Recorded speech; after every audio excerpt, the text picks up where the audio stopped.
नमस्कार दोस्तों, स्वागत है आप सबका आपके अपने यूट्यूब चैनल एग्ज़ाम टैबलेट में। दोस्तों, झारखंड में एएनएम और जीएनएम के जो एंट्रेंस एग्ज़ामिनेशन होने वाले हैं इस साल 2025 में, तो उसके प्रिपरेशन से रिलेटेड यहाँ पे हम लोग केमिस्ट्री के एक इम्पॉर्टेंट चैप्टर को देखेंगे। और दोस्तों, आपके एएनएम और जीएनएम में जो सवाल पूछे जाते हैं वो 10th लेवल के पूछे जाते हैं। हालांकि एएनएम में इजी सवाल पूछे जाते हैं और जीएनएम में मॉडरेट टू हार्ड लेवल के क्वेश्चंस रहते हैं। देखिए, चैप्टर आपको एक ही चैप्टर से ही पूछा जाएगा सवाल। एएनएम का भी सिलेबस सेम है। एएनएम में आपको जनरल साइंस से सवाल पूछा जाएगा जो कि आपका 10th स्तर का होगा और उसमें आपको एनसीईआरटी की 10th क्लास की जो बुक है उसी को पढ़नी है। और जीएनएम में जो आपको सवाल पूछे जाएंगे ये आपको सेपरेटली सवाल होते हैं फिजिक्स, केमिस्ट्री और बायोलॉजी में। वो भी आपके 10th क्लास की एनसीईआरटी से ही सवाल पूछे जाते हैं, मैक्सिमम सवाल। तो यहाँ पे दोस्तों आपको चैप्टर तो एक ही पढ़ने हैं एएनएम और जीएनएम में, लेकिन यहाँ पे क्वेश्चन का जो लेवल रहता है एएनएम में थोड़ा इजी रहता है और जीएनएम में थोड़ा सा हार्ड रहता है। तो यहाँ पे इस चैप्टर के जितने भी क्वेश्चंस हैं इन सभी क्वेश्चंस को हम लोग देखेंगे जो कि इम्पॉर्टेंट हैं आपके एग्जामिनेशन के लिए। और इस वीडियो में हम लोग easy to moderate to hard level तक के क्वेश्चंस को देखेंगे, जिससे कि ये वीडियो एएनएम और जीएनएम दोनों के लिए ही काफ़ी इम्पॉर्टेंट है।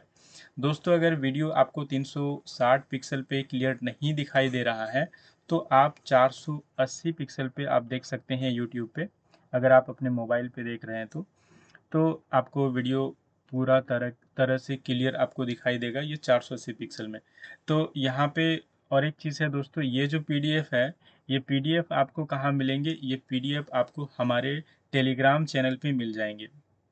और यहाँ पे जितने भी क्वेश्चंस हैं इन सभी क्वेश्चंस के आंसर की के साथ आपको मिलेंगे ये पीडीएफ। और अगर आपने अभी तक हमारे टेलीग्राम चैनल को फॉलो नहीं किया है तो इस वीडियो के डिस्क्रिप्शन बॉक्स में जाएं, वहाँ पे हमारे टेलीग्राम चैनल का लिंक है। आप वहाँ से क्लिक करके सीधे आप टेलीग्राम ज्वाइन कर सकते हैं और वहाँ पे आपको इस वीडियो का पीडीएफ मिल जाएगा आंसर के साथ। तो दोस्तों, यहाँ पे चलिए स्टार्ट करते हैं क्वेश्चन नंबर 1 से कि दूध को गर्मियों में कमरे के तापमान पर छोड़ देने पर क्या होता है? What happens when milk is left at room temperature during summer? तो जम जाता है या फिर खट्टा हो जाता है या फिर रंग बदल जाता है या फिर वाष्पित हो जाता है? तो इसका जो सही जवाब है ये कि खट्टा हो जाता है जब भी हम लोग रूम टेम्परेचर पे गर्मियों के दिन में छोड़ देते हैं तो ऐसा इसलिए होता है क्योंकि दूध में जो बैक्टीरिया उपस्थित होते हैं वो क्या करते हैं, वो लैक्टोजन का किण्वन करते हैं और लैक्टोजन का किण्वन होने से क्या होता है, दूध खट्टा हो जाता है। तो ऑप्शन बी आपका यहाँ पे सही जवाब है। चलिए उसके बाद जो नेक्स्ट आपके यहाँ पे क्वेश्चन है इसमें क्या पूछा गया है कि आयरन की वस्तु जैसे जो तवा है को नमी वाले वातावरण में छोड़ने पर क्या होता है? What happens when an iron object like pan is left in A humid atmosphere? तो ये चमकता है या फिर जंग लग जाता है या फिर पिघल जाता है या फिर इसका आकार बदल जाता है? तो यहाँ पे जो सही जवाब है इसका सही जवाब है कि जंग लग जाता है। जब भी आप आयरन की जो वस्तुएं होती हैं, आयरन ऑब्जेक्ट्स होते हैं, उसको आप अगर ह्यूमिड यानी नमी वाले वातावरण में छोड़ दीजिएगा तो क्या होगा, हमारे वायुमंडल में जो ऑक्सीजन उपस्थित है वो क्या होगा, इसके साथ अभिक्रिया करेगा और क्या बनाएगा, ये बनाएगा आयरन ऑक्साइड। ठीक है, तो इसमें क्या होता है, जंग लग जाता है और ऑप्शन बी आपका यहाँ पे सही जवाब है। चलिए उसके बाद जो नेक्स्ट आपके यहाँ पे क्वेश्चन है इसमें क्या है कि निम्न में से कौन सी प्रक्रिया जो है रासायनिक अभिक्रिया नहीं है? Which of the following is not a chemical reaction? दूध का खट्टा होना, लोहे पर जंग लगना या फिर बर्फ का पिघलना या फिर अंगूर का किण्वन? तो इसका जो सही जवाब है ये है बर्फ का पिघलना। जो मेल्टिंग ऑफ आइस है ये आपका एक रासायनिक अभिक्रिया नहीं है, क्योंकि देखिए जो बर्फ का पिघलना है ये एक भौतिक परिवर्तन है। इसमें केवल अवस्था में परिवर्तन होता है, संरचना नहीं बदलती है। जो जल के अणु मौजूद होते हैं बर्फ में वही सेम टू सेम किसमें होते हैं, वो जब आइस मेल्ट हो जाती है तो उसमें सेम होते हैं। बाकी जो दूध खट्टे होते हैं, अगर लोहे में जंग लगती है और अंगूर का किण्वन होता है, तो इसमें क्या होता है, केमिकल चेंजेस होते हैं। तो बर्फ का पिघलना क्या है, यहाँ पे एक भौतिक परिवर्तन है। तो ऑप्शन सी आपका यहाँ पे सही जवाब है। तो यहाँ पे जो नेक्स्ट क्वेश्चन है, इसमें क्या पूछा गया है कि मैग्नीशियम रिबन जलाने पर क्या बनता है। What is formed when magnesium ribbon is burned. Option A में हो गया मैग्नीशियम क्लोराइड, या फिर ऑप्शन बी में है मैग्नीशियम ऑक्साइड, या फिर मैग्नीशियम सल्फेट, या फिर मैग्नीशियम नाइट्रेट।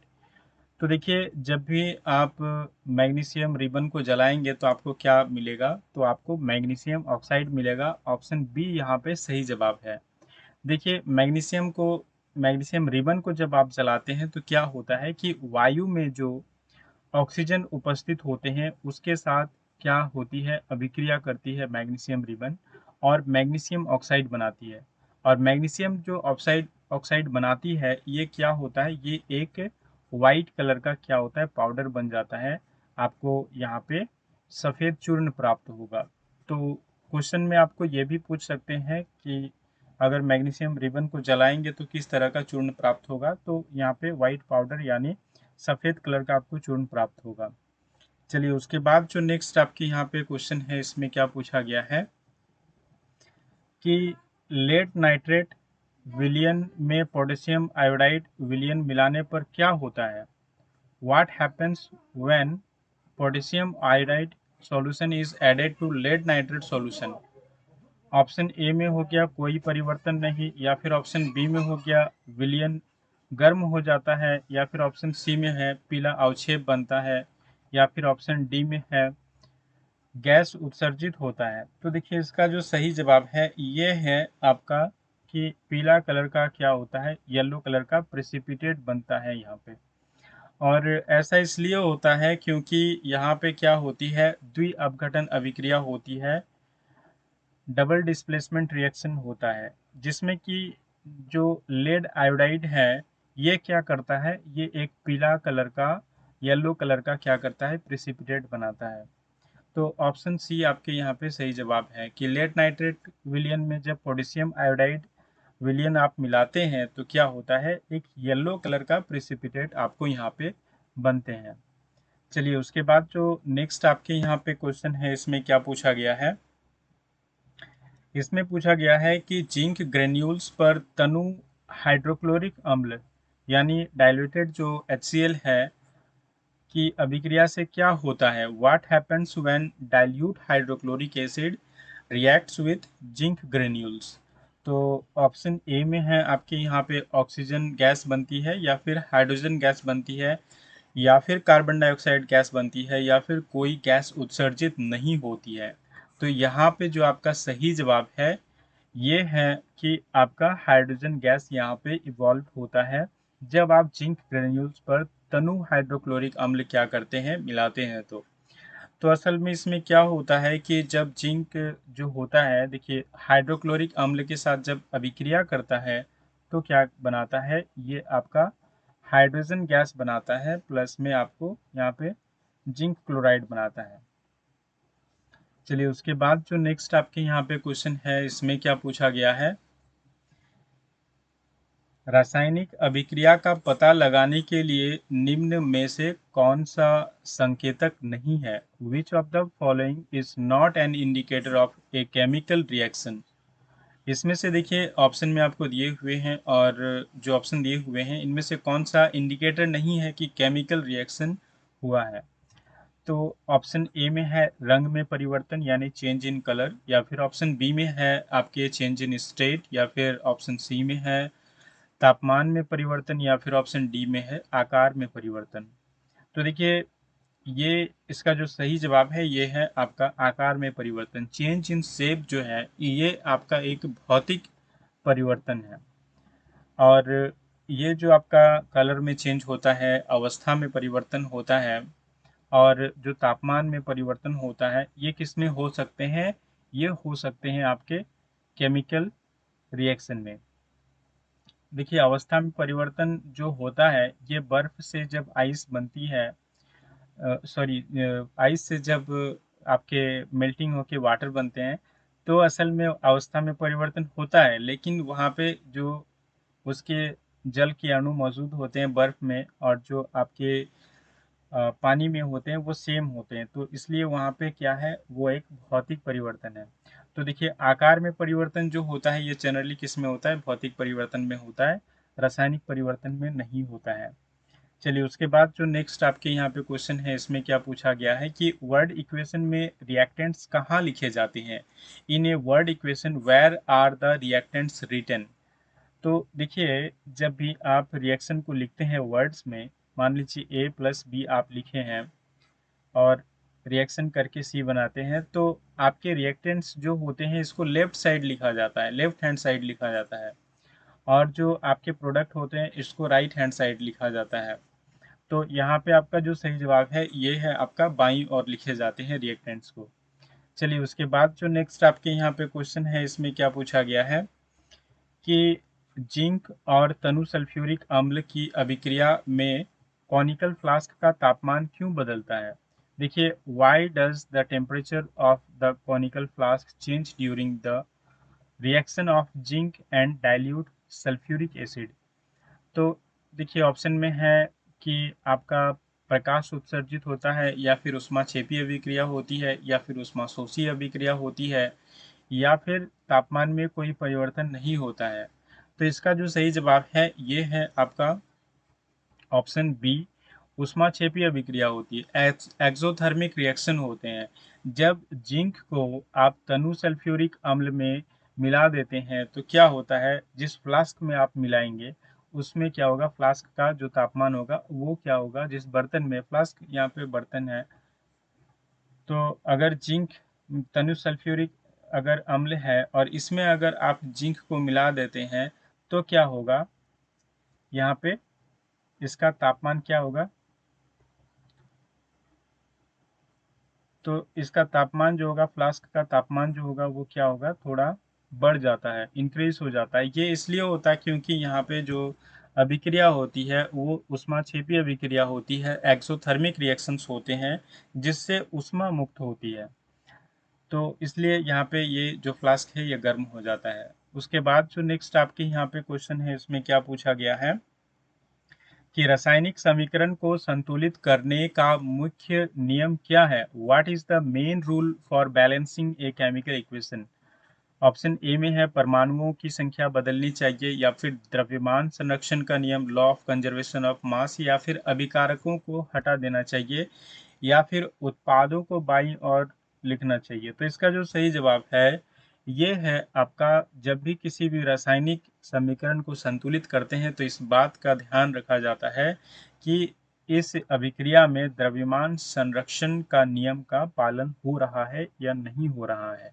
इसमें क्या होता है कि जो आपके लेफ्ट हैंड साइड में जो अभिकारक हैं, रिएक्टेंट्स हैं, और जो राइट हैंड साइड में आपके जो प्रोडक्ट होते हैं, इसमें जो आपके परमाणुओं की जो संख्या होती है वो क्या होती है, वो आपको क्या होनी चाहिए, सेम होनी चाहिए, ताकि क्या होगा, यहाँ पे जितना द्रव्यमान होगा लेफ्ट हैंड साइड में, राइट हैंड साइड में भी प्रोडक्ट बनने के बाद भी उतना ही द्रव्यमान होना चाहिए। तो यहाँ पे जब भी रासायनिक समीकरण को संतुलित किया जाता है तो उसमें द्रव्यमान संरक्षण का नियम का पालन किया जाता है। चलिए उसके बाद जो नेक्स्ट आपके यहाँ पे क्वेश्चन है इसमें क्या पूछा गया है, देखिए असंतुलित रासायनिक समीकरण क्या कहलाता है, what is an unbalanced chemical equation called. तो ऑप्शन ए में हो गया संतुलित समीकरण, या फिर कंकालीय समीकरण स्केलेटल इक्वेशन, या फिर आणविक समीकरण मॉलिक्यूलर इक्वेशन, या फिर आयनिक समीकरण यानी आयनिक इक्वेशन। तो इसका जो सही जवाब है कि जब भी कोई रासायनिक समीकरण असंतुलित होता है तो इसको क्या बोलते हैं, तो इसको कंकालीय समीकरण बोलते हैं, स्केलेटल इक्वेशन बोलते हैं। तो चलिए इसमें क्या होता है, लेफ्ट हैंड साइड और राइट हैंड साइड में क्या होते हैं, परमाणुओं की जो संख्या होती है वो बराबर इक्वल नहीं होती है। चलिए उसके बाद जो नेक्स्ट आपके यहाँ पे क्वेश्चन है इसमें क्या पूछा गया है कि निम्न में से कौन सा समीकरण संतुलित है। तो देखिए which of the following equation is balanced. तो आप यहाँ पे देखिए मैग्नीशियम और ऑक्सीजन अभिक्रिया करके मैग्नीशियम ऑक्साइड बना रहे हैं, तो देखिए यहाँ पे ऑक्सीजन लेफ्ट हैंड साइड में क्या है, 2 है, और राइट हैंड साइड में आपको अभिक्रिया करने के बाद एक ही है, तो ये आपका यहाँ पे संतुलित नहीं है। उसके बाद देखिए जिंक यहाँ पे क्या है, एक है, यहाँ पे भी एक है। चलिए, हाइड्रोजन यहाँ पे दो है, यहाँ पे भी हाइड्रोजन दो है। सल्फर एक है, यहाँ भी सल्फर एक है। ऑक्सीजन के चार हैं, तो यहाँ पे देखिए ऑक्सीजन के यहाँ पे आपको चार परमाणु हैं। तो यहाँ पे क्या है कि ये जो ऑप्शन बी आपका सही जवाब है, कि यहाँ पे जो संतुलित समीकरण है ये कौन सा है, ऑप्शन बी है। जब जिंक यहाँ पे H2SO4 के साथ यहाँ अभिक्रिया करती है तो ये क्या बनाती है, जिंक सल्फेट बनाती है, और हाइड्रोजन यहाँ पे गैस क्या होता है, रिलीज होता है। चलिए, उसके बाद जो नेक्स्ट आपके यहाँ पे क्वेश्चन है 13 नंबर का जो क्वेश्चन है, इसमें क्या पूछा गया है कि मैग्नीशियम और जो ऑक्सीजन है ये मैग्नीशियम ऑक्साइड बनाते हैं अभिक्रिया करके, इसको संतुलित करने पर क्या प्राप्त होगा। तो देखिए सिर्फ आपको यहाँ पे करना क्या है, देखिए मैग्नीशियम जो है और ऑक्सीजन अभिक्रिया करके क्या बना रहे हैं, MgO2 बना रहे हैं। तो सॉरी, यहाँ पे MgO लिखा हुआ है क्वेश्चन में। तो इसको जब आप संतुलित करेंगे तो क्या करेंगे, देखिए ऑक्सीजन यहाँ पे दो है, तो यहाँ पे आपको क्या करने हैं, दो लगा देने हैं आगे में। तो जब भी आप यहाँ पे दो लगाइएगा तो क्या होगा कि जो आपका मैग्नीशियम है ये भी तो आपका दो हो गया, तो यहाँ पे आपको मैग्नीशियम के आगे लेफ्ट हैंड साइड में रिएक्टेंट्स के साइड में भी आपको दो, यहाँ पे आपको क्या लिख देना है, कोफिशिएंट गुणांक लिख देना है। तो जिससे क्या होगा, यहाँ पे देखिए अब लेफ्ट हैंड साइड और राइट हैंड साइड दोनों तरफ में क्या है, परमाणु यहाँ पे समान है। तो ये ऑप्शन बी आपका यहाँ पे क्या होगा, सही जवाब होगा।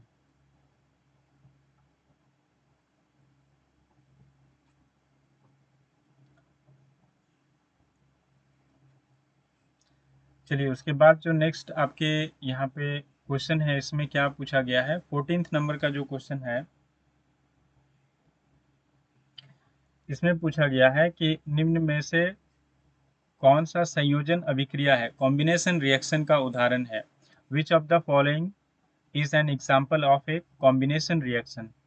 तो देखिए कॉम्बिनेशन रिएक्शन उसको बोलते हैं जिसमें दो रिएक्टेंट्स मिलके क्या करते हैं, एक आपके यहाँ पे उत्पाद बनाते हैं जनरली। तो देखिए यहाँ पे आप यहाँ पे देखिए इसमें रिएक्टेंट्स क्या है, इसमें तो एक ही है और ये दो बनाते हैं, तो ये आपका डीकॉम्पोजिशन रिएक्शन हो गया। इसमें देखिए दो रिएक्टेंट्स किस में आपको दिखाई दे रहे हैं और मिलके एक बना रहे हैं, तो ये ऑप्शन बी में आपको दिखाई दे रहा है। यहाँ पे क्या हो रहा है कि कैल्शियम ऑक्साइड जो है ये H2O यानी जल के साथ अभिक्रिया करके क्या बना रहा है, कैल्शियम हाइड्रोक्साइड बना रहा है। तो देखिए कैल्शियम ऑक्साइड जो है ये आपका क्या है, अभिक्रिया करके जल के साथ अभिक्रिया करके एक उत्पाद बना रहा है कैल्शियम हाइड्रोक्साइड, जिसको हम लोग बुझा हुआ चूना भी बोलते हैं। तो ये जो है ये क्या है, ये आपका यहाँ पे जो एग्जाम्पल है ये आपका कॉम्बिनेशन रिएक्शन का एग्जाम्पल है। चलिए, उसके बाद जो नेक्स्ट आपके यहाँ पे जो क्वेश्चन है इसमें क्या पूछा गया है, 15th नंबर का जो क्वेश्चन है, कैल्शियम ऑक्साइड और पानी की अभिक्रिया में क्या होता है, what happens in the reaction between calcium oxide and water. तो देखिए ऊष्मा अवशोषित होती है या फिर ऊष्मा मुक्त होती है या फिर तापमान में कोई परिवर्तन नहीं होता है या फिर गैस उत्सर्जित होती है।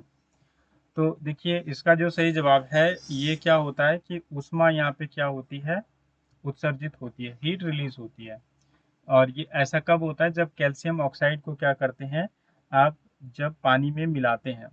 तो देखिए जब क्विक लाइम, इसको क्विक लाइम भी बोला जाता है कैल्शियम ऑक्साइड को, तो जब आप इसको पानी में मिलाइएगा तो क्या होगा, बुझा हुआ चूना बनता है, जिससे क्या होता है, हीट रिलीज होता है।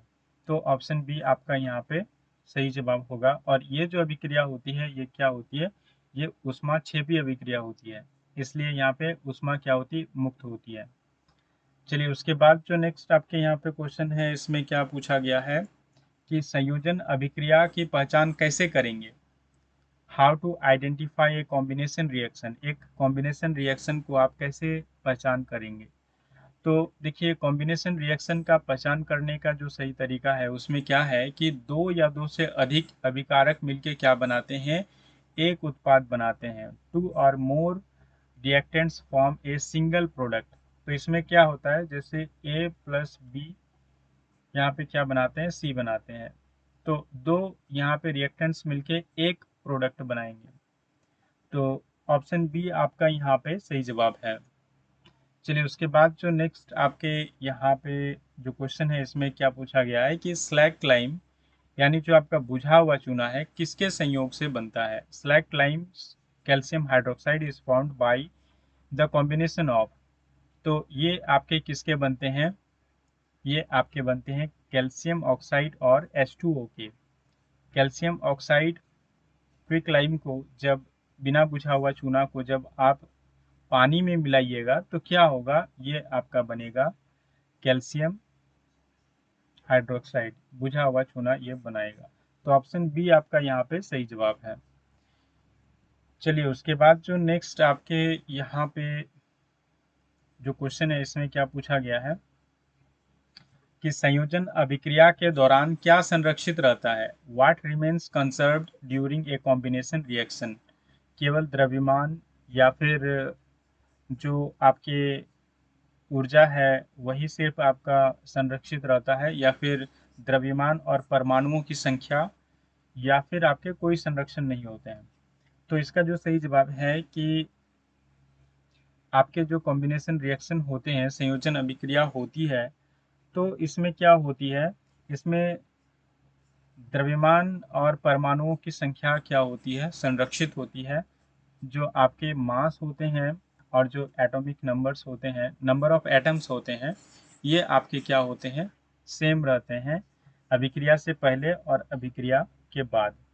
तो ऑप्शन सी आपके यहाँ पे सही जवाब है। चलिए उसके बाद जो नेक्स्ट आपके यहाँ पे क्वेश्चन है इसमें क्या पूछा गया है कि दीवारों पर सफेदी करने के लिए किसका उपयोग किया जाता है। Which solution is used for white washing walls.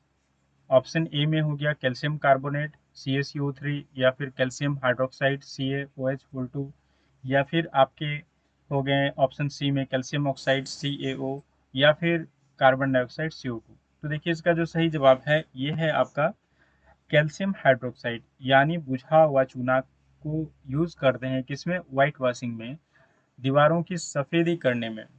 और इसमें क्या होता है कि जब आप बुझा हुआ चूना को, कैल्शियम हाइड्रोक्साइड को जब आप दीवारों पे लगा देते हैं, चूना कर देते हैं, जैसे आप अपने घर में चूना करवाते हैं, तो इसमें क्या होता है, बाद में जो हवा जो हमारे वायुमंडल में है उसमें क्या है, उसमें कार्बन डाइऑक्साइड मौजूद है, जिसके साथ अभिक्रिया करके ये क्या करती है, उसके साथ अभिक्रिया करके ये बनाती है कैल्शियम कार्बोनेट।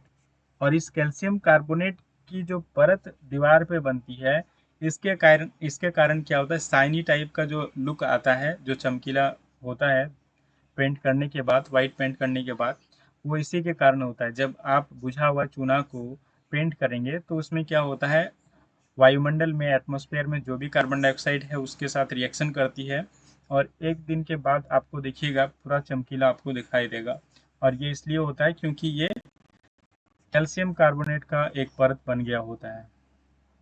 तो ऑप्शन बी आपके यहाँ पे सही जवाब है कि दीवारों की सफेदी करने के लिए किसका उपयोग होता है, कैल्शियम हाइड्रोक्साइड का उपयोग होता है।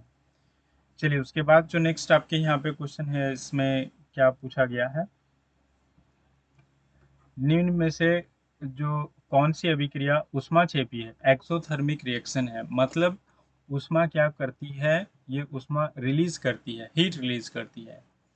तो देखिए हम लोग यहाँ पे जानते हैं, प्रीवियस अभी तक जितने भी देखे हैं उसमें क्या देखे हैं कि जब कैल्शियम ऑक्साइड को पानी में मिला दिया जाता है तो क्या बनता है, कैल्शियम हाइड्रोक्साइड बनता है, हीट रिलीज होता है। तो यहाँ पे आपका ऑप्शन बी आपका सही जवाब है। ये जो रिएक्शन है आपका, ये आपका एक्सोथर्मिक रिएक्शन है, ऊष्माक्षेपी अभिक्रिया है। चलिए उसके बाद जो नेक्स्ट आपके यहाँ पे क्वेश्चन है इसमें क्या पूछा गया है, देखिए ये क्वेश्चन रिपीट हुआ है। यहाँ पे पहले भी हम लोग देख चुके हैं कि कॉम्बिनेशन रिएक्शन की पहचान कैसे करेंगे। तो इसमें क्या बनता है, एकल उत्पाद बनता है, सिंगल प्रोडक्ट फॉर्म होता है। चलिए उसके बाद जो नेक्स्ट आपके यहाँ पे क्वेश्चन है, इसमें क्या पूछा गया है, इसमें पूछा गया है कि श्वसन जो है, रेस्पिरेशन जो है, ये किस प्रकार की अभिक्रिया है, what type of reaction is respiration. तो ऑप्शन ए में हो गया आपका ऊष्माशोषी यानी एंडोथर्मिक, या फिर ऑप्शन बी में हो गया ऊष्माक्षेपी यानी एक्सोथर्मिक, या फिर ऑप्शन सी में हो गया अपघटन डिकम्पोजिशन, या फिर ऑप्शन डी में हो गया उदासीनीकरण यानी न्यूट्रलाइजेशन। तो इसका जो सही जवाब है, जो रेस्पिरेशन है, रेस्पिरेशन एक एक्सोथर्मिक अभिक्रिया है, ऊष्माक्षेपी अभिक्रिया है। क्यों? क्योंकि इसमें क्या होता है, श्वसन में क्या होता है, ग्लूकोज और ऑक्सीजन अभिक्रिया करके क्या करते हैं, यहाँ पे हीट रिलीज करते हैं, ऊर्जा मुक्त करते हैं, एनर्जी रिलीज करते हैं, जिसके कारण क्या होता है, हीट रिलीज होता है। तो ये आपका एक्सोथर्मिक रिएक्शन है, ऊष्माक्षेपी अभिक्रिया है। चलिए उसके बाद यहाँ पे जो नेक्स्ट आपके यहाँ पे क्वेश्चन है, इसमें क्या पूछा गया है कि संयोजन अभिक्रिया का कौन सा उदाहरण नहीं है, which is not an example of combination reaction. तो देखिए कॉम्बिनेशन रिएक्शन यानी संयोजन जो अभिक्रिया होती है, इसको हम लोग जानते हैं कि दो अभिकारक मिलके क्या बनाते हैं, एक सिंगल एकल उत्पाद बनाते हैं, सिंगल प्रोडक्ट बनाते हैं। तो देखिए किसमें सिंगल प्रोडक्ट नहीं है, तो इसमें देखिए ऑप्शन डी में आपके कैल्शियम कार्बोनेट, ये क्या करता है, ये कैल्शियम ऑक्साइड और CO2 बनाता है। तो यहाँ पे ये डिकम्पोजिशन रिएक्शन का एग्जाम्पल है, ये आपका कॉम्बिनेशन रिएक्शन का एग्जाम्पल नहीं है। तो आपका जो सही जवाब है कि संयोजन अभिक्रिया का उदाहरण कौन नहीं है, तो ऑप्शन डी आपका यहाँ पे सही जवाब होगा। क्यों? क्योंकि ये एक डिकम्पोजिशन रिएक्शन है। चलिए उसके बाद जो नेक्स्ट आपके यहाँ पे क्वेश्चन है, इसमें क्या पूछ रहा है कि फेरस सल्फेट क्रिस्टल को गर्म करने पर क्या होता है, what happens when ferrous sulphate crystal are heated. वे हरे हो जाते हैं, नीले हो जाते हैं, या फिर उनका रंग बदल जाता है और सल्फर जलने की गंध आती है, या फिर ऑप्शन डी में है वो पिघल जाते हैं। तो जब भी आप सल्फर फेरस सल्फेट जो है, फेरस सल्फेट का जो क्रिस्टल है, इसको जब आप गर्म करेंगे तो क्या होगा, उनका रंग यहाँ पे बदल जाता है और सल्फर जलने की क्या होती है, स्मेल आपको वहाँ पे आएगी। तो ऑप्शन सी आपका यहाँ पे सही जवाब है। तो फेरस सल्फेट को गर्म करने पर क्या बनता है, फेरिक ऑक्साइड बनता है। जब आप फेरस सल्फेट को गर्म करेंगे तो क्या बनेगा, ये आपका Fe2O3 बनेगा।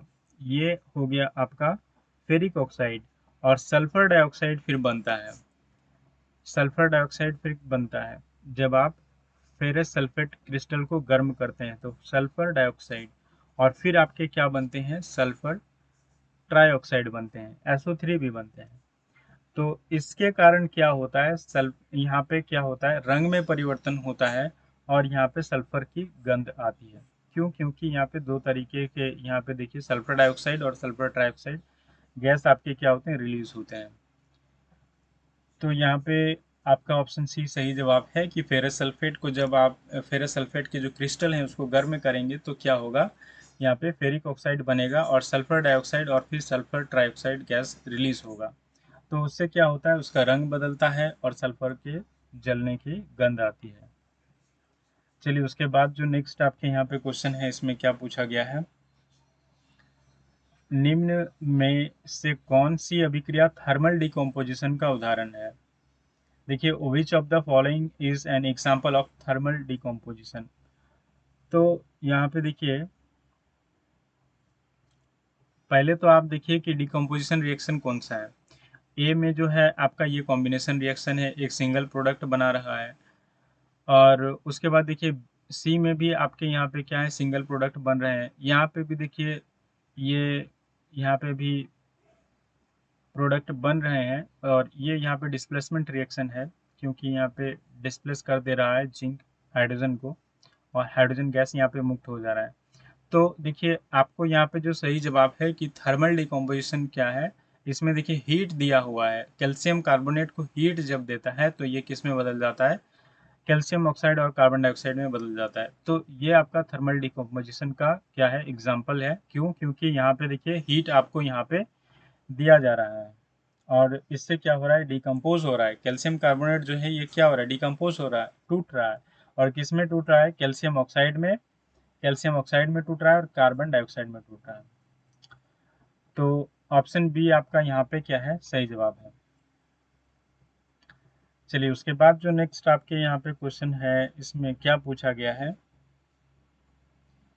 इसमें पूछा गया है कि जब आप लेड नाइट्रेट को गर्म करते हैं तो कौन सी गैस निकलती है? Which gas is evolved when lead nitrate is heated? Oxygen या फिर नाइट्रोजन डाइऑक्साइड या फिर हाइड्रोजन या फिर कार्बन डाइऑक्साइड? तो देखिए जब आप नाइट्रोजन गैस लेड नाइट्रेट को जब आप यहाँ पे गर्म करते हैं तो क्या होता है? नाइट्रोजन डाइऑक्साइड आपका यहाँ पे रिलीज होता है। और जो लेड नाइट्रेट है, इसको गर्म करेंगे तो ये नाइट्रोजन डाइऑक्साइड बनेगा और इसका जो धुआं का जो कलर होता है, ये आपका भूरा कलर का होता है। तो कहीं भी अगर आपको भूरा कलर का धुआं आपको नज़र आए, तो मतलब कहीं भी कुछ जले और उसके बाद आपको भूरा कलर का आपको यहाँ पे धुआं नज़र आए, तो आप समझिए कि उसमें नाइट्रोजन डाइऑक्साइड मौजूद है। चलिए उसके बाद जो नेक्स्ट आपके यहाँ पे क्वेश्चन है, इसमें क्या पूछा गया है कि अपघटन अभिक्रिया यानी जो डिकम्पोजिशन रिएक्शन है, इसकी पहचान आप कैसे करेंगे? तो इसमें देखिए दो अभिकारक मिलकर एक उत्पाद बनाते हैं, ये तो आपका क्या है? कॉम्बिनेशन रिएक्शन है, ये नहीं होगा।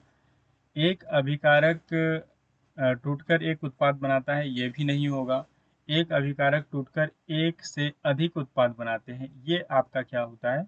सही जवाब है यहाँ पे ऑप्शन सी। अपघटन अभिक्रिया में होता क्या है? अपघटन अभिक्रिया में एकल पदार्थ जो होता है विभाजित होकर दो या दो से अधिक सरल पदार्थों में क्या होता है? वो प्रोडक्ट बनाते हैं, तो उसको बोलते हैं अपघटन अभिक्रिया। आपके होते हैं डिकम्पोजिशन रिएक्शन। उसमें क्या होते हैं? एक अभिकारक टूटकर एक या एक से अधिक सरल उत्पाद बनाते हैं। ऑप्शन सी आपका यहाँ पे सही जवाब होगा। चलिए उसके बाद जो नेक्स्ट आपके यहाँ पे क्वेश्चन है, इसमें क्या पूछा गया है 28 में कि निम्नलिखित में से कौन सी अभिक्रिया ऊष्मा शोषी यानी एंडोथर्मिक है? तो which of the following is an endothermic reaction? देखिए एंडोथर्मिक रिएक्शन में क्या होता है? ऊष्मा शोषी होता है, मतलब ऊष्मा वहाँ पे क्या होती है? ऊष्मा का शोषण होता है, ऊष्मा की आवश्यकता होती है। और यहाँ पे देखिए ऊष्मा की आवश्यकता होती है, तो देखिए यहाँ पे जो ऑप्शन दिए हुए हैं, यहाँ पे दो ऑप्शन में ऊष्मा की आवश्यकता हो रही है, ऊष्मा शोषी है। तो देखिए यहाँ पे जो आपके हीट रिलीज हो रहे हैं, तो ये आपका क्या है? एक्सोथर्मिक रिएक्शन है। यहाँ पे ऊष्मा क्या होती है? ऊष्मा यहाँ पे रिलीज हो रही है। तो ये तो आपके नहीं होंगे, सी और डी नहीं होंगे, तो ऑप्शन ए और बी आपके यहाँ पे सही जवाब होंगे। इस तरीके के ऑप्शन आपको नहीं मिलेंगे, सिर्फ 4 ऑप्शन में एक ही जवाब आपका सही होता है। तो यहाँ पे मैंने जो सेलेक्ट किया है क्वेश्चन, यहाँ पे ऑप्शन मैंने यहाँ पे हो सकता है ठीक तरीके से नहीं दिया है, क्योंकि ये दोनों ऑप्शन जो है ये आपके क्या है? यहाँ पे ऊष्मा शोषी अभिक्रिया का यहाँ पे उदाहरण है। तो ए और बी यहाँ पे देखिए दोनों क्या है? ऊष्मा शोषी अभिक्रिया का उदाहरण है। इसमें जनरली क्या होता है? इसमें ऊष्मा का क्या होता है? आवश्यकता होती है, ऊष्मा का शोषण होता है। चलिए उसके बाद जो नेक्स्ट आपके यहाँ पे क्वेश्चन है 29 में, इसमें क्या पूछा गया है कि जल के विद्युत अपघटन इलेक्ट्रोलाइसिस ऑफ वाटर में कौन सी गैसें उत्पन्न होती है? Which gases are produced during the electrolysis of water? तो हाइड्रोजन और नाइट्रोजन या फिर ऑक्सीजन और कार्बन डाइऑक्साइड या फिर हाइड्रोजन और ऑक्सीजन या फिर क्लोरीन और ऑक्सीजन? तो इसका जो सही जवाब है ये है आपके हाइड्रोजन और ऑक्सीजन। हाइड्रोजन और ऑक्सीजन यहाँ पे क्या होते हैं? इलेक्ट्रोलाइसिस ऑफ वाटर में हाइड्रोजन और ऑक्सीजन क्या होते हैं? रिलीज होते हैं। तो कैथोड पर क्या होता है? कैथोड पर जो होता है ये आपके हाइड्रोजन गैस रिलीज होते हैं और एनोड पर क्या होता है? ऑक्सीजन गैस मुक्त होती है। तो क्वेश्चन इस तरीके से भी आपके एग्जाम में आ सकते हैं कि जब इलेक्ट्रोलाइसिस होता है तो इसमें हाइड्रोजन गैस कहाँ रिलीज होता है, तो कैथोड में, और ऑक्सीजन गैस कहाँ रिलीज होता है, तो एनोड में। चलिए उसके बाद जो नेक्स्ट आपके यहाँ पे क्वेश्चन है इसमें क्या पूछा गया है, 30 नंबर का जो क्वेश्चन है इसमें पूछा गया है कि सिल्वर क्लोराइड जो है AgCl को सूर्य के प्रकाश में रखने पर क्या होता है। What happens when silver chloride AgCl is exposed to sunlight. तो ऑप्शन ए में है आपके यहाँ पे काले रंग का हो जाता है, या फिर ऑप्शन बी में है भूरा कलर का हो जाता है, या फिर ऑप्शन सी में है स्लेटी कलर का हो जाता है, या फिर ऑप्शन डी में है कि पीले कलर का हो जाता है। तो इसका जो सही जवाब है ये है आपका कि ये स्लेटी कलर का हो जाता है, ग्रे कलर का हो जाता है। और ऐसा इसलिए होता है क्योंकि जो सिल्वर क्लोराइड है प्रकाश की उपस्थिति में क्या होता है, ये अपघटित हो जाता है, डिकम्पोज होता है, और क्या बनाता है, और ये सिल्वर और क्लोरीन गैस बनाता है। तो सिल्वर जो होता है वो क्या होता है, ग्रे कलर का यहाँ पे दिखाई देता है। इसलिए अगर आप सिल्वर क्लोराइड को अगर आप धूप में रख देंगे तो आपको ये किस तरह के दिखेंगे, तो आपको यहाँ पे जो सिल्वर होगा वो आपको ग्रे कलर का दिखाई देगा, और क्लोरीन गैस फिर वहाँ से क्या होगी, मुक्त होगी।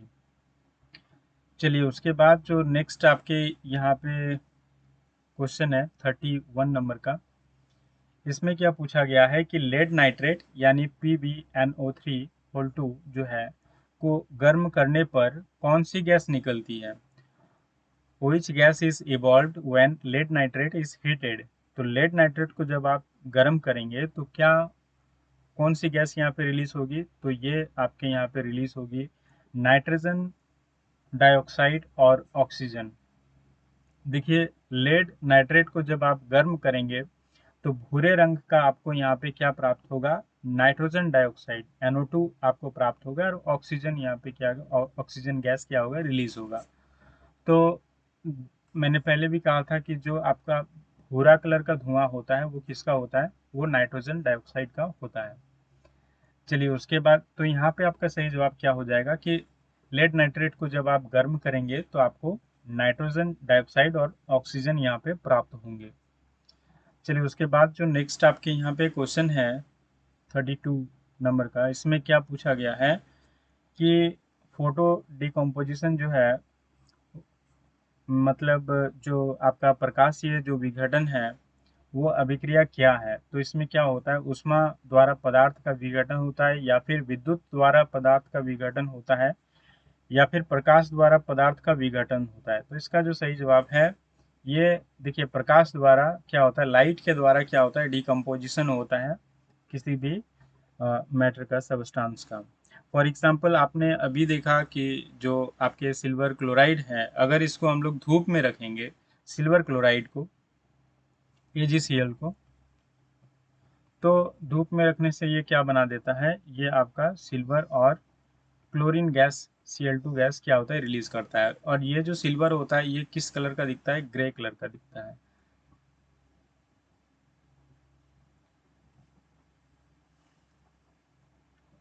तो यहाँ पे आपका सही जवाब होगा जो फोटो डिकम्पोजिशन है उसमें क्या होता है, प्रकाश द्वारा पदार्थ का विघटन होता है। ऑप्शन सी आपका सही जवाब होगा। चलिए उसके बाद जो नेक्स्ट आपके यहाँ पे क्वेश्चन है इसमें क्या पूछा गया है, 33 नंबर का जो क्वेश्चन है कि जल के विद्युत अपघटन में सल्फ्यूरिक अम्ल क्यों मिलाया जाता है।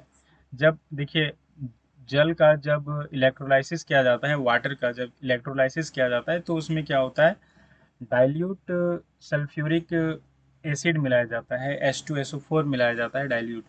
तो ये क्यों मिलाया जाता है, तो ऑप्शन ए में है आपके जल को रंगीन बनाने के लिए, या फिर जल की विद्युत चालकता बढ़ाने के लिए, या फिर गैसों को घोलने के लिए, या तापमान बढ़ाने के लिए। तो इसका जो सही जवाब है कि जब भी वाटर का इलेक्ट्रोलाइसिस किया जाता है तब तनु हाइड्रोक्लोरिक तनु सल्फ्यूरिक यहाँ पे अम्ल इसलिए मिलाया जाता है ताकि क्या हो, जल की जो यहाँ पे विद्युत चालकता हो उसको बढ़ा सके।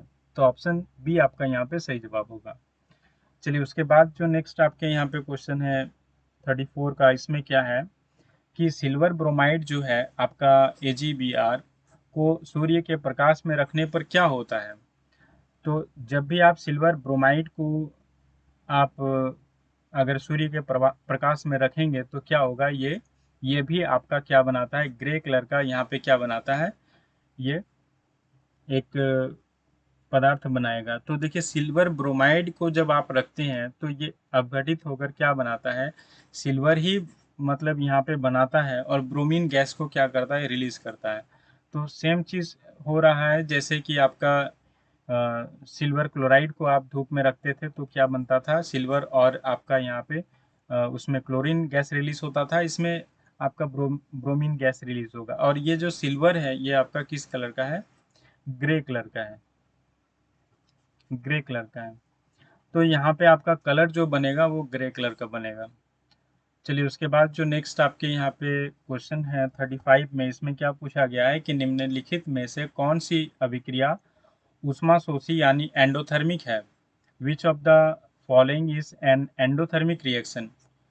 तो देखिए आपका बेरियम हाइड्रोक्साइड और अमोनियम क्लोराइड की अभिक्रिया, या फिर मैग्नीशियम रिबन का दहन, या फिर कैल्शियम ऑक्साइड और पानी की अभिक्रिया, और यहाँ पे है आपके जिंक और सल्फ्यूरिक अम्ल की अभिक्रिया।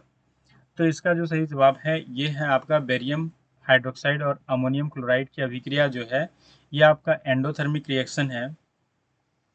और ये इसमें क्या होता है, ऊष्मा का शोषण होता है। चूंकि देखिए जब आप देखें कि मैग्नीशियम रिबन को जलाते हैं तो अब वहाँ पे जल रहा है कोई चीज़ तो क्या होगा, हीट रिलीज होगा। तो यहाँ पे आपका मैग्नीशियम ऑक्साइड बन रहा था, फिर कैल्शियम ऑक्साइड और पानी की जब अभिक्रिया कराएंगे, यानी जो आपका क्विक लाइम है और जो H2O है उसको जब आप रिएक्शन कराएंगे कैल्शियम ऑक्साइड और वाटर को, तो आपका कैल्शियम हाइड्रोक्साइड बनेगा, बुझा हुआ चूना बनता है। तो उसमें क्या होता है, काफ़ी हीट रिलीज होती है, वो उष्मा क्षेपी अभिक्रिया होती है। और फिर आपका जिंक और सल्फ्यूरिक अम्ल को जो मिलाते हैं तो उसमें भी क्या होता है, आपका ये ऊष्माक्षेपी अभिक्रिया होता है। तो यहाँ पे आपका जो सही जवाब है ये है आपका बेरियम हाइड्रोक्साइड और अमोनियम क्लोराइड की जो अभिक्रिया होती है वो क्या होती है, वो एंडोथर्मिक रिएक्शन होती है, ऊष्मा शोषी अभिक्रिया होती है, इसमें ऊष्मा की ज़रूरत होती है, ऊष्मा ये क्या करता है, लेता है। चलिए उसके बाद जो ऑप्शन ए यहाँ पे सही जवाब होगा। चलिए उसके बाद जो नेक्स्ट आपके यहाँ पे क्वेश्चन है कि विस्थापन अभिक्रिया जो डिस्प्लेसमेंट रिएक्शन है इसका उदाहरण दीजिए।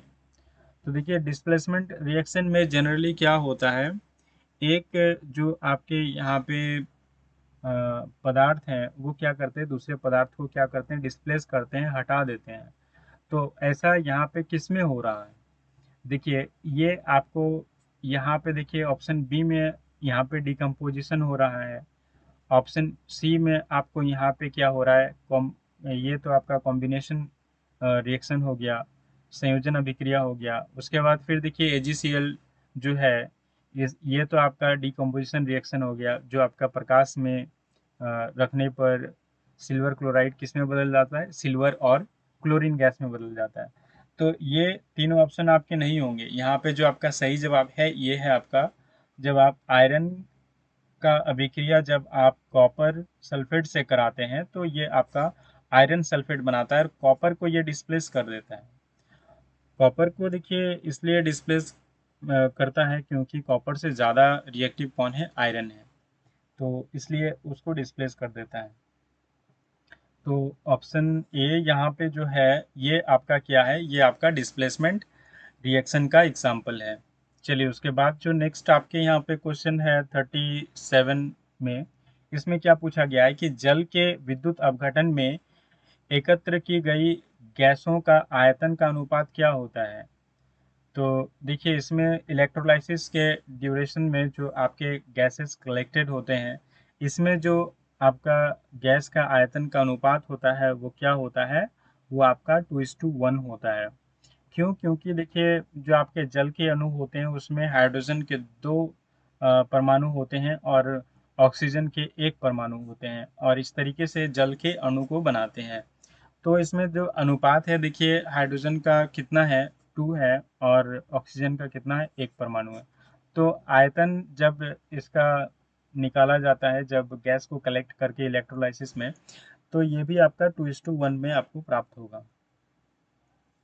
चलिए उसके बाद जो नेक्स्ट आपके यहाँ पे क्वेश्चन है, इसमें क्या पूछा गया है कि कॉपर सल्फेट विलयन में लोहे की कील डालने पर क्या होता है। What happens when an iron nail is dipped in copper sulphate solution. तो विलयन का रंग हल्का हो जाता है और कील पर कॉपर जमा हो जाता है, या फिर विलयन का रंग गहरा हो जाता है, या फिर कोई परिवर्तन नहीं होता है, या फिर विलयन से गैस निकलता है। तो इसका जो सही जवाब है ये है आपका, विलयन का रंग क्या होता है, हल्का हो जाता है, और कील पर क्या होता है, कॉपर क्या होता है, जमा हो जाता है। ऐसा इसलिए होता है क्योंकि जो देखिए कॉपर सल्फेट में जो कॉपर मौजूद है, ये क्या होता है, लोहे से कम रिएक्टिव होता है। इसलिए लोहा क्या करता है, लोहा का कील क्या करता है, कॉपर को क्या करता है, डिस्प्लेस करता है। और जिस कारण क्या होता है, नीले कलर का यहाँ पे एक आपका कॉपर सल्फेट का विलयन यहाँ पे बनता है। तो ये जो आपका कलर होता है ये हल्का हो जाता है, और कील पर क्या होता है, ये कॉपर का जो आपका परत है वो चढ़ जाती है।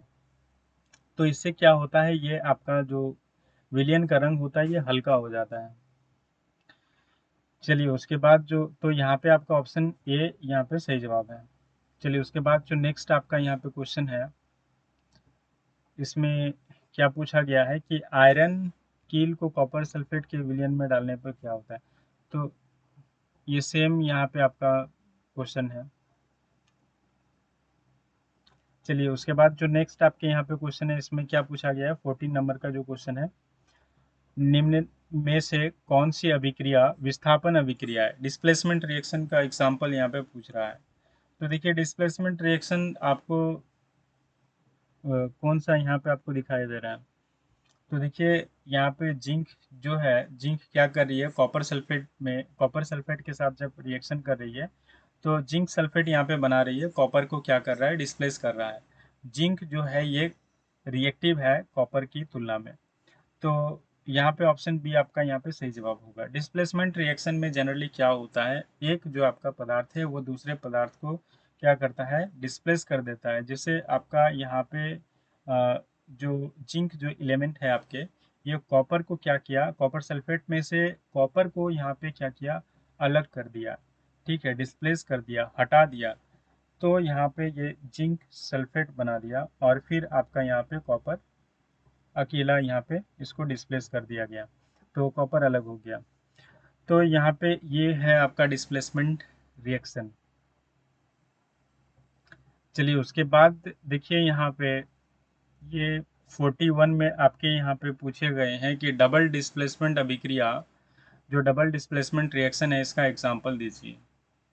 तो डबल डिस्प्लेसमेंट रिएक्शन जब भी आपका होगा, तो आपका यहाँ पे देखिए, जैसे डिस्प्लेसमेंट अभिक्रिया में क्या होता था, आयरन अगर कॉपर सल्फेट के साथ अभिक्रिया कर रहा है तो आयरन सल्फेट बनाता था और कॉपर अकेला रह जाता था। लेकिन यहाँ पे देखिए डबल डिस्प्लेसमेंट रिएक्शन जब होगा तो इसमें क्या होगा, देखिए यहाँ पे आपको दिखाई दे रहा है सोडियम सल्फेट जो है, और ये आपका बेरियम क्लोराइड है। तो ये जब अभिक्रिया करेंगे तो क्या होता है, यहाँ पे आपका जो आयन है, ये दोनों यौगिक में जो आयन उपस्थित है उसका क्या होता है, अदला बदली हो जाता है। देखिए ये जो आपका यहाँ पे सल्फेट का है और ये क्लोराइड का है, तो बेरियम के साथ ये क्या होता है, सल्फेट ये जुड़ जाता है, बेरियम सल्फेट बना देता है, और सोडियम के साथ ये क्लोराइड जो है ये यहाँ पे जुड़ जाता है। तो यहाँ पे क्या बनता है कि दोनों का ही जो आपका यहाँ पे आयन है वो क्या हो गया, चेंज हो गया। तो इसको हम लोग क्या बोलेंगे, तो इसको हम लोग बोलेंगे डबल डिस्प्लेसमेंट रिएक्शन। ऐसे अभिक्रिया जिसमें क्या होती है, आयन आयन जो होता है उसका क्या होता है, अदला बदली होता है, तो उसमें क्या होता है, उसको हम लोग बोलते हैं डबल डिस्प्लेसमेंट रिएक्शन। और इसमें इस अभिक्रिया में जो बेरियम यहाँ पे आपको दिखाई दे रहा है, बेरियम सल्फेट, ये क्या बनाता है, एक प्रेसिपिटेट बनाता है। चलिए उसके बाद नेक्स्ट जो आपके यहाँ पे क्वेश्चन है 42 नंबर में, इसमें क्या पूछा गया है कि सोडियम सल्फेट और बेरियम क्लोराइड की अभिक्रिया में क्या बनता है। What is formed in the reaction between sodium sulfate and barium chloride? Option A में है आपके यहाँ पे सोडियम क्लोराइड और बेरियम सल्फेट, या फिर आपके यहाँ पे देखिए सोडियम हाइड्रोक्साइड या फिर बेरियम सल्फेट या फिर केवल सोडियम क्लोराइड या फिर केवल बेरियम सल्फेट। तो यहाँ पे देखिए अभी हम लोग इस अभिक्रिया में देखिए ये जो डबल डिस्प्लेसमेंट का एग्जांपल है, ये ठीक इसी क्वेश्चन को यहाँ पे और थोड़ा मॉडिफाई करके बनाया गया है। तो सोडियम सल्फेट जो है ये अगर बेरियम क्लोराइड के साथ अभिक्रिया करेगा तो क्या बनाएगा, ये आपका बनाएगा सोडियम क्लोराइड और बेरियम सल्फेट का अवक्षेप बनाएगा। तो इस तरीके से भी सवाल आपको पूछे जा सकते हैं। ये आपको यहाँ पे रिएक्शन दिया हुआ है और यहाँ पे आपको शब्दों में लिख के भी सवाल पूछा जा सकता है। तो ऑप्शन ए आपका यहाँ पे सही जवाब है। चलिए उसके बाद जो नेक्स्ट आपके यहाँ पे क्वेश्चन है, इसमें क्या पूछा गया है 43 नंबर का क्वेश्चन में कि निम्न में से कौन सा धातु कॉपर को उसके यौगिक से विस्थापित कर सकता है। Which metal can displace copper from its compound. तो ऑप्शन ए में हो गया सोना या फिर चांदी या फिर जिंक या फिर पारा। तो देखिए यहाँ पे जो सही जवाब है ये आपका है जिंक। जिंक जो है ये आपका कॉपर से क्या होता है, अधिक क्रियाशील है, इसलिए ये क्या कर सकता है, ये जो कॉपर है इसको उसके यौगिक से, उसके कंपाउंड से विस्थापित कर सकता है, डिस्प्लेस कर सकता है, हटा सकता है। तो यहाँ पे आपका सही जवाब होगा ऑप्शन सी जिंक। देखिए ये जो सोना और चांदी पारा ये सब जिंक की तुलना में कम रिएक्टिव होता है, सोना काफ़ी कम रिएक्टिव होता है। चलिए तो यहाँ पे आपका सही जवाब जो होगा ये जिंक होगा। चलिए उसके बाद जो नेक्स्ट आपके यहाँ पे क्वेश्चन है, इसमें क्या पूछा गया है, इसमें पूछा गया है कि जो आपके कॉपर पाउडर को गर्म करने पर उसकी सतह पर क्या बनता है। What forms on the surface of copper powder when heated. जब आप कॉपर पाउडर को गर्म करेंगे तो क्या बनेगा, सिंपली आपका कॉपर ऑक्साइड बनेगा। क्यों, क्योंकि वायुमंडल में ऑक्सीजन काफ़ी मौजूद है और हीट करने पर कॉपर क्या करता है, ऑक्सीजन के साथ अभिक्रिया करता है और काले रंग का क्या बनाता है, एक कॉपर ऑक्साइड का परत बना लेता है इसके ऊपरी सतह पर। तो यहाँ पे आपका ऑप्शन बी आपका सही जवाब होगा। चलिए उसके बाद जो नेक्स्ट आपके यहाँ पे क्वेश्चन है, इसमें क्या पूछा गया है, इसमें पूछा गया है कि निम्न में से कौन सी अभिक्रिया ऑक्सीकरण अपचयन यानी रेडॉक्स अभिक्रिया है। तो देखिए रेडॉक्स अभिक्रिया में क्या होता है, एक ऑक्सीजन क्या करता है, खोता है और दूसरा ऑक्सीजन प्राप्त करता है। तो एक को हम लोग बोलते हैं कि क्या होता है, अपचयित होता है, दूसरा क्या होता है, ऑक्सीकृत होता है। तो एक ऑक्सीजन क्या करेगा, खोएगा और एक ऑक्सीजन को प्राप्त करेगा। तो ये किस में हो रहा है, ये आपको कहाँ पे दिखाई देगा, ये चीज़ आपको यहाँ पे ऑप्शन बी में दिखाई देगा। देखिए यहाँ पे कॉपर ऑक्साइड है और H2 है। तो देखिए कॉपर यहाँ पे ऑक्सीजन को खो दिया और H2 यहाँ पे क्या किया, ऑक्सीजन को प्राप्त किया और H2O बनाया। तो यहाँ पे ये क्या हो गया, ऑप्शन बी आपका रेडॉक्स अभिक्रिया हो गया, रेडॉक्स रिएक्शन हो गया, ऑक्सीकरण अपचयन अभिक्रिया हो गया। चलिए उसके बाद जो नेक्स्ट आपके यहाँ पे क्वेश्चन है, इसमें 46 में इसमें क्या पूछा गया है, इसमें पूछा गया है कि जिंक ऑक्साइड और फिर आपके जो कार्बन है वो अभिक्रिया करके जिंक और कार्बन डाइऑक्साइड, कार्बन ऑक्साइड बनाते हैं, अभिक्रिया में क्या हो रहा है। तो देखिए जिंक और कार्बन मिलके, जिंक ऑक्साइड और कार्बन मिलके अगर जिंक और कार्बन मोनोऑक्साइड बना रहे हैं तो यहाँ पे क्या हो रहा है कि ऑक्सीकरण और अपचयन दोनों हो रहा है। क्यों, क्योंकि देखिए जिंक जो है ये ऑक्सीजन को खो रहा है और कार्बन क्या है, ऑक्सीजन को प्राप्त कर रहा है। तो यहाँ पे क्या हो रहा है, ऑक्सीकरण और अपचयन दोनों हो रहा है, इसलिए ये क्या है, ये एक रेडॉक्स रिएक्शन का एग्जाम्पल है। ऑप्शन सी आपका सही जवाब होगा, ऑक्सीडेशन हो रहा है और रिडक्शन भी हो रहा है। चलिए उसके बाद जो नेक्स्ट आपके यहाँ पे क्वेश्चन है, इसमें क्या पूछा गया है, इसमें पूछा गया है कि डबल डिस्प्लेसमेंट अभिक्रिया और रेडॉक्स अभिक्रिया में क्या अंतर है। देखिए what is the difference between double displacement and redox reaction. Double displacement में आयनों का क्या होता है, आदान प्रदान होता है। रेडॉक्स में क्या होता है, इलेक्ट्रॉनों का क्या होता है, आदान प्रदान होता है। तो यहाँ पे यही आपका ऑप्शन ए आपका सही जवाब है कि डबल डिस्प्लेसमेंट में क्या होता है, आयन्स इन्वॉल्व होते हैं और रेडॉक्स रिएक्शन में इलेक्ट्रॉन्स इन्वॉल्व होते हैं। तो यहाँ पे दोनों ही चीज़ें हम लोग देखे हैं पहले इसी वीडियो में। चलिए उसके बाद जो नेक्स्ट आपके यहाँ पे क्वेश्चन है, इसमें क्या पूछा गया है कि मैंगनीज ऑक्साइड और जो आपके HCl हैं, ये जब अभिक्रिया करते हैं तो मैंगनीज क्लोराइड बनाते हैं और आपके जल बनाते हैं और क्लोरीन गैस यहाँ पे रिलीज होती है। तो पूछ रहा है कि अभिक्रिया में कौन सा पदार्थ ऑक्सीकृत होता है। देखिए कौन सा पदार्थ ऑक्सीडाइज होता है, तो सिंपली हम लोग यहाँ पे क्या जानते हैं कि ऑक्सीकृत कोई पदार्थ तब होता है जब गेन ऑफ ऑक्सीजन होता है। ऑक्सीजन की प्राप्ति जब होती है तो उसको हम लोग क्या बोलते हैं कि ये पदार्थ ऑक्सीडाइज हो गया, ऑक्सीकृत हो गया। और या फिर हम लोग लॉस ऑफ इलेक्ट्रॉन बोलते हैं। ठीक है, अगर कहीं पे लॉस ऑफ इलेक्ट्रॉन हो रहा है तो हम लोग बोलेंगे उसको कि ये पदार्थ क्या हो रहा है, ऑक्सीडाइज हो रहा है। तो यहाँ पे देखिए जो आपकी HCl है, HCl में यहाँ पे क्या हो रहा है कि HCl किस में परिवर्तित हो रहा है, ये आपका Cl2 में परिवर्तित हो रहा है।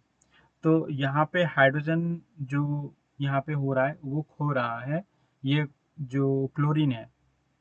ठीक है, तो यहाँ पे सिंपली हम लोग क्या बोल सकते हैं कि जो HCl है, HCl ये क्या हो रहा है, ये ऑक्सीडाइज हो रहा है। इसमें क्या हो रहा है, इसमें आपका लॉस ऑफ इलेक्ट्रॉन हो रहा है। तो इसलिए आपका बी यहाँ पे जो है, बी ऑप्शन ये आपका सही जवाब होगा। और यहाँ पे देखिए HCl में जो हाइड्रोजन मौजूद है वो क्या हो रहा है, उसको ऑक्सीजन, यहाँ पे ऑक्सीजन की प्राप्ति हो रही है। ठीक है, तो ये भी एक यहाँ पे कारण हो सकता है। तो ये आपका क्या है, यहाँ पे सही जवाब जो है कि विच सबस्टांस इज ऑक्सीडाइज्ड, तो ये HCl जो है ये ऑक्सीडाइज्ड हो रहा है। चलिए उसके बाद जो नेक्स्ट आपके यहाँ पे क्वेश्चन है, इसमें क्या पूछा गया है कि लोहे में जंग किस प्रकार की अभिक्रिया है, संयोजन अभिक्रिया है या फिर ऑक्सीकरण अभिक्रिया या फिर उदासीनीकरण या फिर अपघटन। तो इसका जो सही जवाब है कि जो रस्टिंग लगता है आयरन में, लोहे में, तो ये किसका उदाहरण है, ये ऑक्सीडेशन रिएक्शन का उदाहरण है, ऑक्सीकरण अभिक्रिया का उदाहरण है। चलिए उसके बाद जो यहाँ पे नेक्स्ट आपके क्वेश्चन है 50 नंबर का, इसमें क्या है कि तांबे पर हरे रंग की परत किसके कारण बनती है, what causes the green coating on copper. देखिए कॉपर ऑक्साइड या फिर कॉपर कार्बोनेट या फिर कॉपर सल्फेट या फिर कॉपर क्लोराइड। तो इसका जो सही जवाब है ये है आपका कॉपर कार्बोनेट, जो ऑप्शन बी आपका सही जवाब है। कॉपर कार्बोनेट के कारण क्या होता है, तांबे के ऊपर आपको हरे रंग की परत दिखाई देती है। देखिए तांबा जो है वो क्या करता है, वायु में जो आपका CO2 है, कार्बन डाइऑक्साइड है, और जो नमी है उसके साथ अभिक्रिया करके क्या बनाता है, कॉपर कार्बोनेट बना देता है। तो यहाँ पे आपका सही जवाब जो है ये आपका ऑप्शन बी है। चलिए उसके बाद जो नेक्स्ट आपके यहाँ पे क्वेश्चन है कि जो आपका रैंसिडिटी है किसके कारण होता है, इसको बोलते हैं हिंदी में विकृत गंधिता। ठीक है, तो ये किस लिए होता है, व्हाट काउजेस रैंसिडिटी, वसा का हाइड्रोजनीकरण या फिर वसा का ऑक्सीकरण या फिर वसा का जमना या फिर वसा का वाष्पीकरण। तो ये होता है आपका ऑक्सीडेशन ऑफ फैट के कारण। वसा का अगर ऑक्सीकरण हो जाता है तो इसमें क्या होता है, विकृत गंधिता होता है, रैंसिडिटी होता है। देखिए जो भी आपके वसा होते हैं, तेल होते हैं, ये अगर ऑक्सीजन से अभिक्रिया कर लेंगे तो इसके जो गंध हैं ये काफ़ी ख़राब स्मेल आपको आएंगे और स्वाद भी आपको बहुत ख़राब आएगा। तो इसी को बोलते हैं, अगर देखिए वसा में आपका तेल भी आ जाता है, ऑयल भी आ जाता है, तो फैट और जो ऑयल्स हैं उसमें रैंसिडिटी हो सकती है, किसके वजह से, ऑक्सीजन के साथ अगर अभिक्रिया होती है, ऑक्सीकरण होता है वसा का, तो उसके कारण रैंसिडिटी आ सकती है। ऑप्शन बी आपका यहाँ पे सही जवाब है। चलिए उसके बाद जो नेक्स्ट आपके यहाँ पे क्वेश्चन है, इसमें क्या है कि चिप्स के पैकेट में नाइट्रोजन गैस क्यों भरा जाता है, why are chips packets flushed with nitrogen gas. स्वाद बढ़ाने के लिए या फिर ऑक्सीकरण रोकने के लिए या फिर पैकेट को फुलाने के लिए या फिर रंग सुधारने के लिए। तो इसका जो सही जवाब है कि देखिए जो नाइट्रोजन गैस है इसको चिप्स के पैकेट में इसलिए डाला जाता है ताकि इसको ऑक्सीकरण होने से रोका जा सके। तो यहाँ पे ऑप्शन बी आपका यहाँ पे सही जवाब होगा। चलिए उसके बाद जो नेक्स्ट आपके यहाँ पे क्वेश्चन है, मैग्नीशियम रिबन के जलने पर जो बना सफ़ेद पदार्थ है वो क्या है? तो वो आपका मैग्नीशियम ऑक्साइड है जो कि एक सफ़ेद कलर का चूर्ण बनाता है। तो दोस्तों ये आपके टोटल क्वेश्चंस थे। इस चैप्टर के जो भी इम्पोर्टेंट क्वेश्चन थे वो सारे के सारे यहाँ पे कवर कर लिए हैं। तो ये आपके एग्जामिनेशन के लिए काफ़ी इम्पोर्टेंट हो सकते हैं ये सारे के सारे क्वेश्चंस। और दोस्तों इसका जो पीडीएफ है ये आपको टेलीग्राम चैनल पे जो है, हमारे जो टेलीग्राम चैनल है एग्ज़ाम टैबलेट का, उसमें आपको मिल जाएगा। और हमारे जो टेलीग्राम चैनल है उसमें आप कैसे उसको कैसे ज्वाइन कर सकते हैं, तो इस वीडियो के डिस्क्रिप्शन बॉक्स में उसका लिंक है। हालांकि मैंने हर एक वीडियो के डिस्क्रिप्शन बॉक्स में हमारे जो टेलीग्राम चैनल है उसका लिंक दिया हुआ है। तो वहाँ से आप क्या कर सकते हैं, ज्वाइन कर सकते हैं टेलीग्राम को। और ये वीडियो पब्लिश होने के कुछ टाइम बाद आपको टेलीग्राम चैनल में इसका पीडीएफ आपको आंसर सहित आपको मिल जाएगा।